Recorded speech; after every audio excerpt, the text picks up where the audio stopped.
മുണ്ടക്കൈ ചൂരൽമല ഭാഗത്തുണ്ടായ ദുരന്തം ദേശീയ ദുരന്തമായി പ്രഖ്യാപിക്കാൻ കഴിയില്ല എന്ന നിലപാട് കേന്ദ്ര സർക്കാർ എടുത്ത കാര്യമാണ് ഇപ്പോൾ ചർച്ച ചെയ്യുന്നത്. ഈ ദുരന്തത്തിൽ സ്വമേധയെ എടുത്ത കേസ് ഹൈക്കോടതിയിലെ പ്രത്യേക ബെഞ്ച് ഇപ്പോൾ പരിഗണിച്ചുകൊണ്ടിരിക്കുകയാണ്.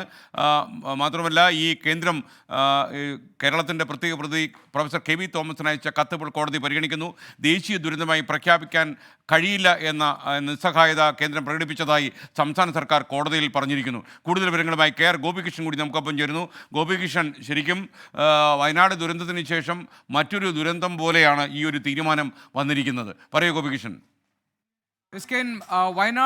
വയനാട്ടിലെ ചൂരൽമല മുണ്ടക്കൈ ദുരന്ത ബാധിതർക്ക് വേണ്ട സഹായം നൽകുന്ന കാര്യത്തിൽ കേന്ദ്രം മടി കാണിക്കുന്നു എന്ന ആ നിലപാടിനെതിരെ ശക്തമായ ഒരു രാഷ്ട്രീയ പ്രതിഷേധവും സർക്കാരിൻ്റെ പ്രതിഷേധവും ഒക്കെ ഉയർന്നു വരികയാണ്. പക്ഷേ ഈ വിഷയത്തിന് 3 തലങ്ങളാണുള്ളത്. അതൊന്ന് വൈകാരികമായ തലമാണ്, മറ്റൊന്ന് രാഷ്ട്രീയമാണ്, മൂന്നാമതൊന്ന് നിയമപരവും സാങ്കേതികവുമാണ്. അതിൻ്റെ വൈകാരികമായ തലത്തെക്കുറിച്ചാണ് ഇപ്പോൾ ഹാഷ്മി താജ് ഇബ്രാഹിം നമ്മളോട് പറഞ്ഞത്. പക്ഷേ അതിന് നിയമപരമായ ചില സാധ്യതകൾ, ചില പ്രശ്നങ്ങൾ, സങ്കീർണതകൾ കൂടി ഈ കേസിൽ കിടക്കുന്നുണ്ട്. അതിൻ്റെ ഭാഗമായി ഹൈക്കോടതി സ്വമേധയെടുത്ത കേസിൽ ഇപ്പോൾ വാദം തുടരുകയാണ്. അതിൽ സർക്കാർ ഭാഗമാണ് ഇപ്പോൾ കോടതിക്ക്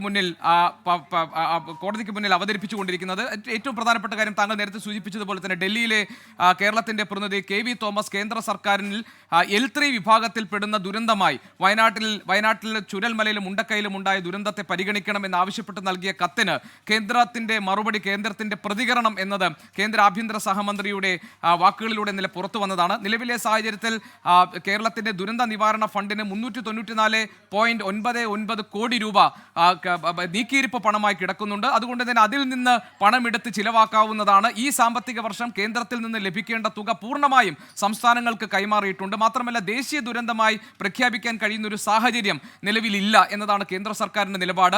ഈ നിലപാട് കേരളത്തോടുള്ള തികഞ്ഞ അവഗണനയായി മാത്രമേ കാണാൻ കഴിയൂവെന്നും കേരളത്തെ സഹായിക്കാൻ കേന്ദ്ര സർക്കാരിന് താല്പര്യമില്ല എന്നാണ് കേന്ദ്രം നൽകിയിരിക്കുന്ന മറുപടി കത്തിൽ നിന്ന് മനസ്സിലാക്കാൻ കഴിയുന്നത് എന്നുമുള്ള വാദമാണ് സംസ്ഥാന സർക്കാർ ഇപ്പോൾ കോടതിയിൽ അവതരിപ്പിച്ചുകൊണ്ടിരിക്കുന്നത്.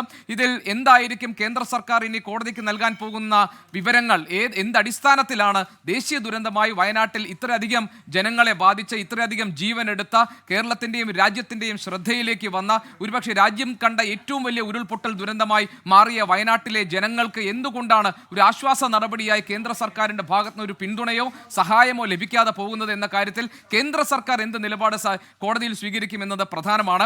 അതിൽ ഇന്നലെ കേന്ദ്ര ആഭ്യന്തര സഹമന്ത്രി പറഞ്ഞ കാര്യങ്ങളിൽ ഏറ്റവും പ്രധാനപ്പെട്ട ഭാഗം ഉള്ളത് അക്കൗണ്ടന്റ് ജനറൽ നൽകിയ വിവരം അനുസരിച്ച് സംസ്ഥാനത്തിന്റെ ദുരന്ത നിവാരണ നിധിയിൽ 394.99 കോടി രൂപയുണ്ട്.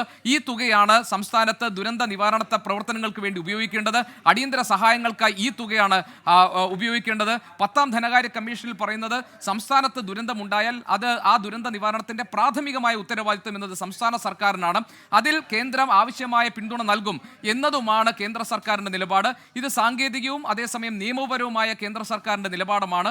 രാഷ്ട്രീയമായി ഈ കാര്യത്തിൽ നേരത്തെ തന്നെ അന്ന് കേന്ദ്ര സഹമന്ത്രിയായിരുന്ന വി മുരളീധരൻ ഈ കാര്യത്തിൽ അദ്ദേഹം നിലപാട് വ്യക്തമാക്കിയതാണ്.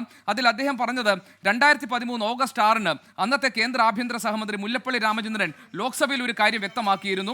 ദേശീയ ദുരന്തം എന്നൊരു തലക്കെട്ടില്ല, ഓരോന്നിനെയും അതിന്റെ തീവ്രതയനുസരിച്ച് കൈകാര്യം ചെയ്യുക എന്നതാണ് രീതി. അതത് സർക്കാരുകൾക്ക് ആവശ്യമായ പിന്തുണ കേന്ദ്ര സർക്കാർ നൽകും. ഇത് മുല്ലപ്പള്ളി രാമചന്ദ്രൻ ലോക്സഭയിൽ അറിയിച്ചിട്ടുള്ള കാര്യമാണ്.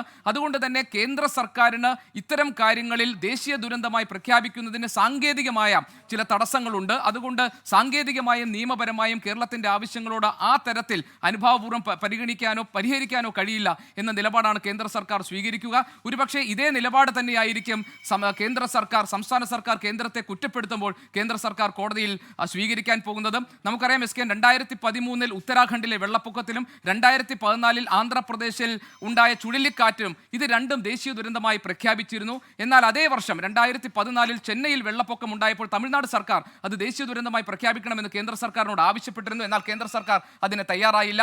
അതിനുശേഷം 2018 കേരളത്തിൽ നമ്മളെല്ലാം ബാധിച്ച വെള്ളപ്പൊക്കം ഉണ്ടായപ്പോൾ അതും കേന്ദ്ര സർക്കാർ ദേശീയ ദുരന്തമായി പ്രഖ്യാപിച്ചിരുന്നില്ല. അപ്പോൾ അതിതീവ്ര സ്വഭാവമുള്ള ദുരന്തം എന്ന നിലയിൽ ഉള്ള പരിഗണന വേണം ഇത്തരം സാഹചര്യങ്ങൾ നൽകേണ്ടത് എന്നതാണ് 10ാം ധനകാര്യ കമ്മീഷൻ പറയുന്നത്. എന്നാൽ ഈ അതിതീവ്രത സ്വഭാവമുള്ള ദുരന്തമാണോ എന്നത് എങ്ങനെ നിശ്ചയിക്കും, അതിൻ്റെ മാനദണ്ഡങ്ങൾ എന്തൊക്കെയാണ് എന്ന കാര്യത്തിലുള്ള സംശയങ്ങൾ, അവ്യക്തത ഇപ്പോഴും നിലനിൽക്കുന്നുണ്ട്.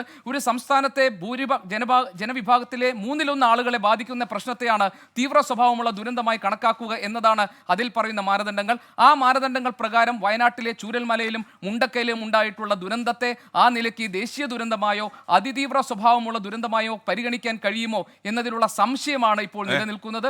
അതുകൊണ്ട് തന്നെ ഹൈക്കോടതി ഈ വിഷയത്തിൽ ഒരു നിമിഷം ഗോപിയുടെ നിലപാടിനോട് ആഷ്മി താജ് ഇബ്രാഹിമിന് വിയോജിപ്പുണ്ട്. പറയൂ ആഷ്മി. അല്ല സ്കേ, നമുക്ക് ഈ സമയത്ത് നമുക്കുള്ള മാനദണ്ഡം എന്താണ്, അതിന്റെ ശാസ്ത്രീയ പരിശോധനയിൽ ഏതൊക്കെ അളവുകോൽ വെച്ചാണ് പണം കിട്ടുന്നത് എന്നതിനെ കുറിച്ച് ചർച്ചയാക്കുന്നത് എനിക്ക് വിയോജിപ്പുണ്ട് എസ്കേ. അതിന് കാരണമെന്ന് പറഞ്ഞാൽ എസ്കെ ഇപ്പോൾ എല്ലാ ഘട്ടത്തിലും നമുക്ക് ഈ ചട്ടവും ഈ അളവുകോലും വെച്ച് നോക്കാൻ കഴിയില്ല.